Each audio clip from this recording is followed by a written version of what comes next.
Hello viewers, thank you again for joining me on Health Pavilion. Today on Health Pavilion, we're discussing about stress and stress management. Do we know we experience stress every day of our lives? And do we even know whether we have a good stress or bad stress, and even how to manage them? Today with me is a special guest, a Reverend Father and a psychologist. Our guest is Reverend Father Anthony Efriye Amponsa. Father is coming from Catholic Archdiocese of Kumasi, and he works at Career and Counseling Center, University of Ghana. Father, you are welcome. Thank you. Thank you. How are you doing? I'm doing well. And you? I'm great. Thank you. Mm. So, Father, do you need to talk about stress at all? I think so. A little survey I've done so far for about 2 years being in Accra especially, and realized that almost about 90% of us are going through stresses from one point or phase of life to the other, and we don't know. And of late, you've been hearing somebody has died and there is no cause. Somebody is going through a particular illness, there is no cause. For all you know, we are talking about stress. So I think it's quite an important topic for us to talk about. So what is stress? Well, I would say stress is a response to threat or demand. And it appears in four main areas. That is either mentally, emotionally, physically, or behaviorally. So your reaction to demands or perceived threat is what we call stress. Precisely it. So apart from what you said, do you have any types, like the four things that you've mentioned about the physical, the behavioral and stuff? Do you have any other types of stress that we should know of? Well, basically, these are the main stress avenues that every human being will exhibit. So it depends on the level, it depends on the time frame with which you are going through the so-called stressor. Actually, I have to bring the difference here. There's a difference between stress and a stressor. The stress is your response to a situation, and the stressor is what is causing you to be stressed. Okay, so once we know that there's a stressor and there is a stress, that is your response, then we can now go to know whether it is productive or it can be unproductive. So what are the causes of stress, if I should call stresses? Every second, every avenue, every place, every time is a form of stress. It's a stressor and it's a form of stress. So I come into the studio now to talk to you. It's a form of stress. You preparing to meet me is a form of stress. Marriages are forms of stress. Education, financial, physical, anything is a form of stress. But it depends on the level to which that particular stressor is having a toll on you. You see, yeah. So that's basically it. With what you said, do you have positive stress and negative stress? Like depending, because marriage is good, but it's very stressful to be in marriage, and childbearing is also good, but somehow very stressful. So how do you categorize the causes? For causes, none of them is good. None of them is bad. But the brain is such that, let's go a bit into the biology of stress. Okay, so the brain is such that it helps the body, the human body, to release energy for any activity you want to do. So you are married or you are a worker, you are going to work, you are a student, you have to study, you're a trader, you have to go. You need energy. So the food we eat, it goes into our system and it is stored as a form of energy. So for it to be released for you to work, the brain must excite that hormones to release the energy in the form of blood sugar. So anything that will cause your blood sugar to be released so that what we call the adrenaline for you to work is a stressor. But if it becomes too much or too long and the body is not able to manage it again, then we can say you are stressed. Okay, so there is a positive side and there is a negative side, but the positive side depends on the amount and the duration. So for instance, in marriage, you are preparing to go home with all the excitement to meet your husband. The brain will help the body to secrete more of sugar level into your system, gives you energy to be happy to go home.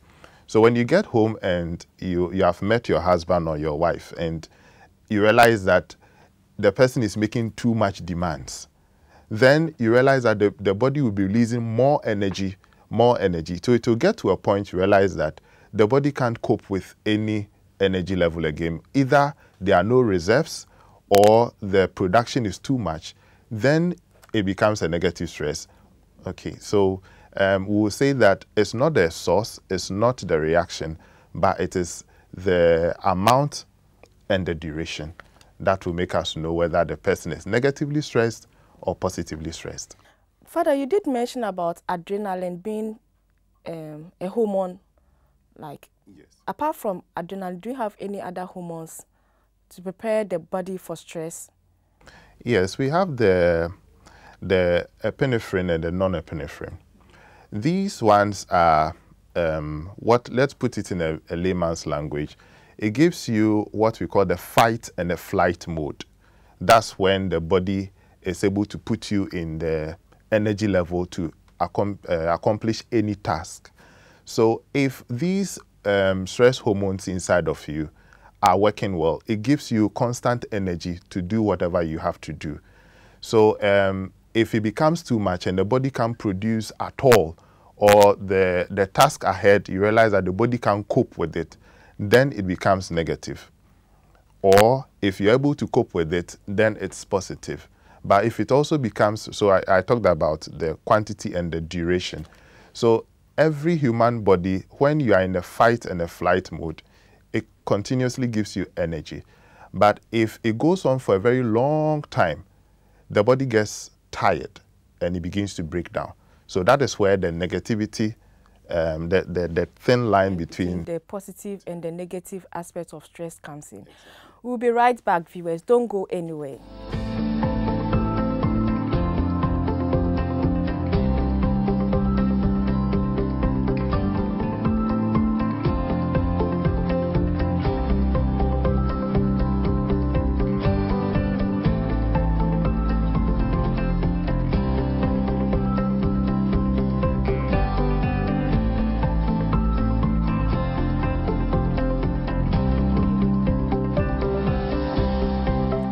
Welcome back. If you are tuning in now, we are on Health Pavilion and we are discussing about stress and stress management.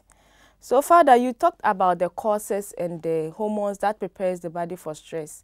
What are the signs and symptoms, if I should put it, of stress on an individual? Okay, thank you. When it comes to signs, they manifest in 4 areas, just as its definition brings. So first, we look at the physical manifestations or signs.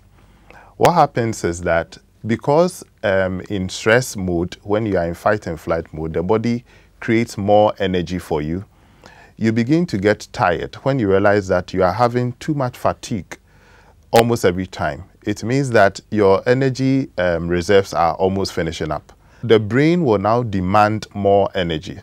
So one of the main signs is that you realize that you are either losing weight or you are gaining weight if it becomes abnormal. So sometimes somebody will be growing fat and we say, oh, you are living well. Yeah. The person is stressed because the brain will demand more energy and you'll be forced to take more energy food. So you may gain weight. Some people too, they don't feel like eating, and so when the energy levels are depleted, they end up losing weight. So that could be one. Another one is unexpected hair loss or nail darkening. You know, sometimes some people, you realize that part of your hair, especially the front part, are removing. Wow. Or your nails have, you know, everybody, I think one thing that most Ghanaians don't know is, or don't do, is that we don't really measure the duration with which we cut our nails. Yeah. Okay, so everybody should know at least every 3 weeks it grows to this level. If it begins to reduce, it means that you are not growing. there is a form of stress somewhere that you don't know. So that could be another hair reduction, or reduction of the growth of your nails as well. Hair. Another one is the heart. Your heart beats faster because you realize that you can feel your heartbeat. Everybody will be able to feel it, but somehow if it becomes too much, what we call heart palpitations, you'll be feeling it. And another side would be the opposite sides of sleep. You may have too much sleeping. Some people may sleep so well when they are stressed. It's because they have developed a coping mechanism for it. So they just don't want to think about the stress and they'll sleep. Or you don't sleep at all. So yes, you are awake, what we call insomnia. And the insomnia will appear or may appear in 3 areas or 3 dimensions. You either can't sleep until at dawn around 3, 4 a.m. before you're able to sleep. Or you sleep early and you wake up at 12 and you can't sleep again. Or you don't sleep at all. Okay, so if there is a cause to which you can't sleep, then there's no problem. For instance, you're a student, you have decided not to sleep, then you are not stressed. You decided, but you have not decided it. So that's the first one, that's the physical side. Then the emotional sides, you will have sometimes mood swings, which most, unfortunately, let me put it with all due respect, most ladies say, oh, today I have mood swings and all that. It could be a form of stress. Another side is anxiety. You seem to be afraid of something you don't know, or you are over afraid. Let me put it that way. So for instance, you are picking trotro back home, or you're in a car back home. You should be afraid that there might be an accident. So it makes you careful to drive well. But if you are so afraid to the point that you don't want to even sit behind the wheels again, then there's a problem. You are stressed. It could also lead to depression because the energy level is depleted and the brain produces what we call the neurotransmitters. And one of them that gives you joy is what we call the endorphins in the brain. So sometimes when the endorphins are not produced at all, then you feel so depressed. So that would be the emotional side.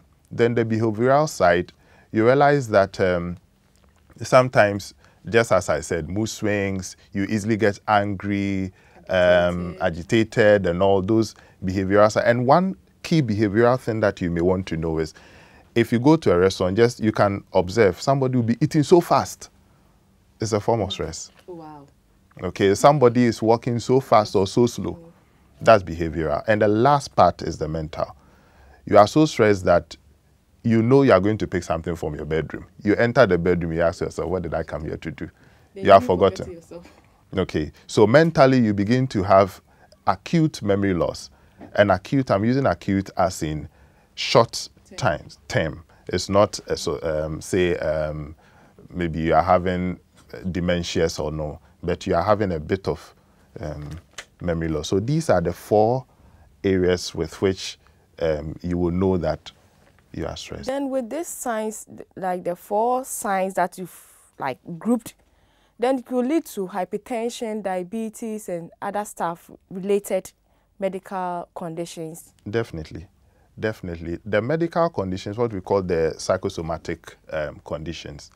You see, the body is releasing so much energy and you are forced to take so much energy food. Okay, so when you're continuously doing that, your system may not be able to process all the intakes. You can develop diabetes. And when the cortisol level in your body is also too high, it thickens your blood, then your high blood pressure will begin.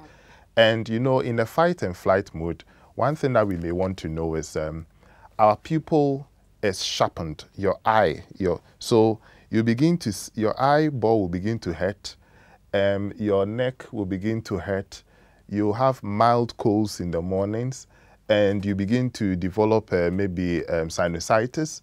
You are having so many, and you have what we call the irregular bowel syndrome. Today you are running, tomorrow you have constipation. So it brings so many physical conditions that if you don't take care, we may not even find the source, but it will be stress.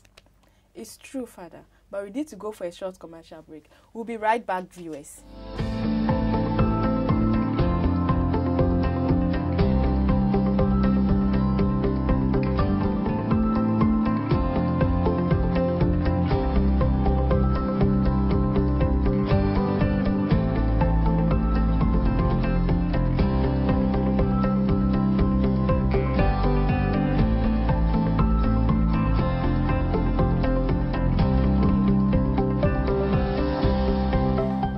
Welcome back, viewers. If you are tuning in now, you are watching Health Pavilion, and we are discussing about stress and stress management. And my guest in my studio is Reverend Father Anthony Efriye Amponsa. Father, is there any related or any risk factor related to stress? Yes.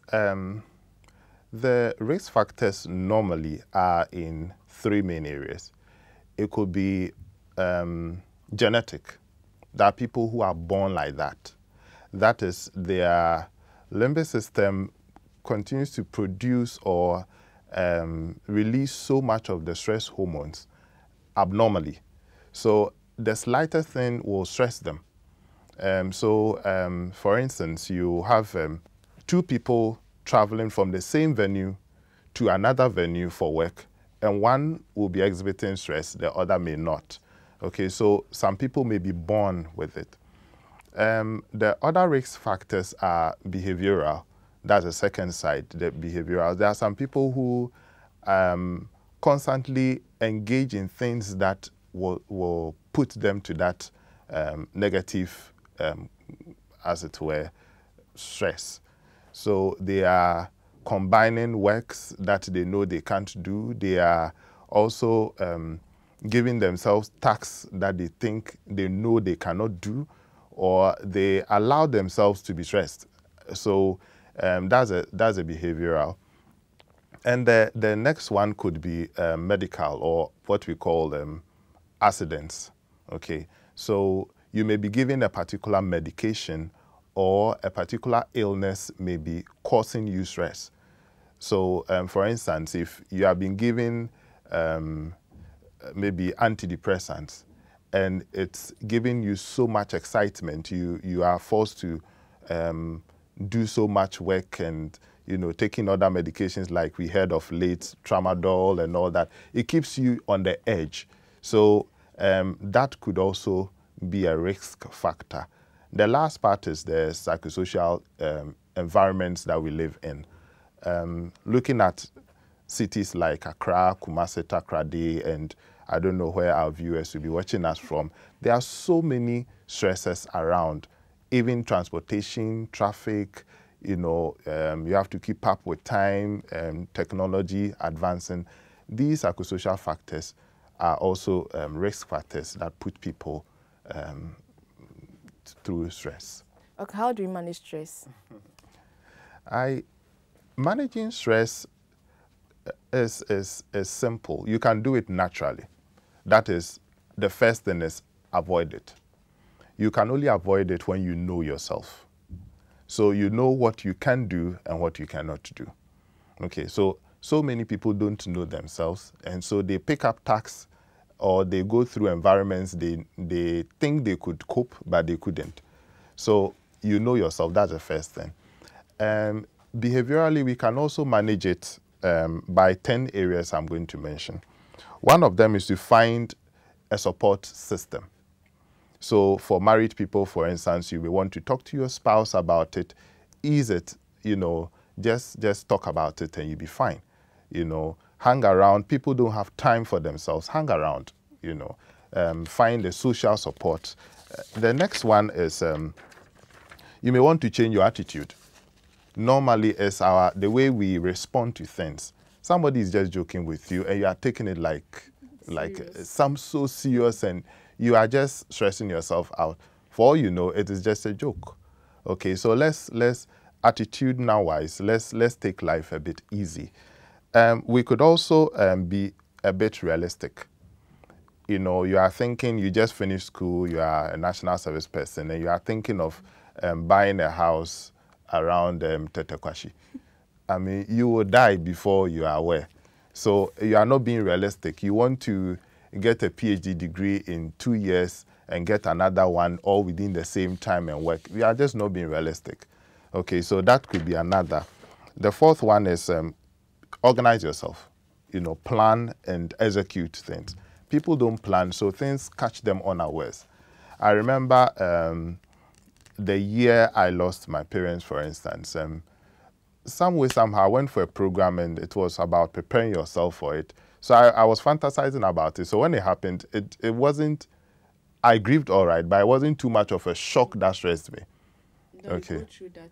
That you could go through it because you have organized yourself for certain things.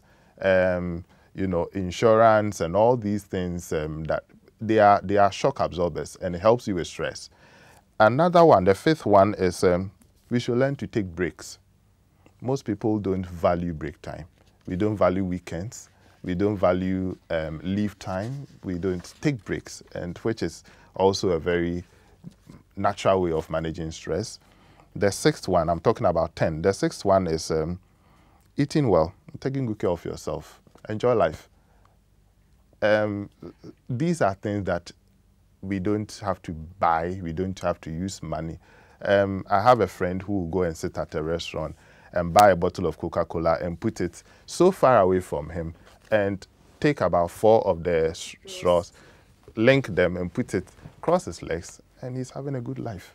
You know, take good care of yourself, and that is it. And the seventh one is learn to say no.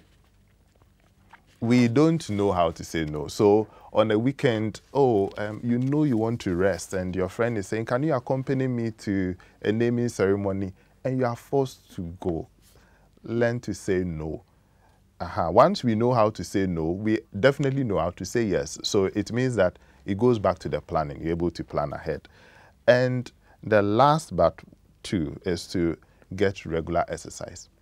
Exercises and music playing are what causes what we call the happy hormones, called the endorphins. And it's also a painkiller, a natural painkiller. So the more you exercise, you release more of endorphins, which will counteract the serotonin level in your body, and you become better. And the last one we'll talk about is last part 2, as you say, take a hobby. Learn to do something off your regular duties you do. You know, cooking, beat making. These days, somebody can just walk into a studio and your voice doesn't count. We can tune it for you. Just take a hobby. And the last one is slow down. Just slow down. Just slow down. Once a while, just slow down. And you don't need to rush in life. And these are natural ways by which you could manage stress. If all these don't work, then we can now think about medication when you come to the center. Medication. So we don't want to get to the medication side. But can it be cured? If it is an acute situation, acute as in it hits you so hard for just once, we can cure it. But if you allow it to become the norm with you, then we can only manage it for you. However, it doesn't mean it cannot be cured. It can. A few of medications, sometimes antiepileptics, for instance, could help you to relax. Sometimes a bit of fermented foods could help you to relax. These are all natural medications and artificial medications we can give you, but normally, we don't get there, especially in Ghana where our social support system is so high. You know, somebody knows somebody, we are all a family. So normally in Ghana, we give medications, but it's not the norm. And I pray that no one gets to that point. So, Father, my last question, is cancer somehow connected to stress?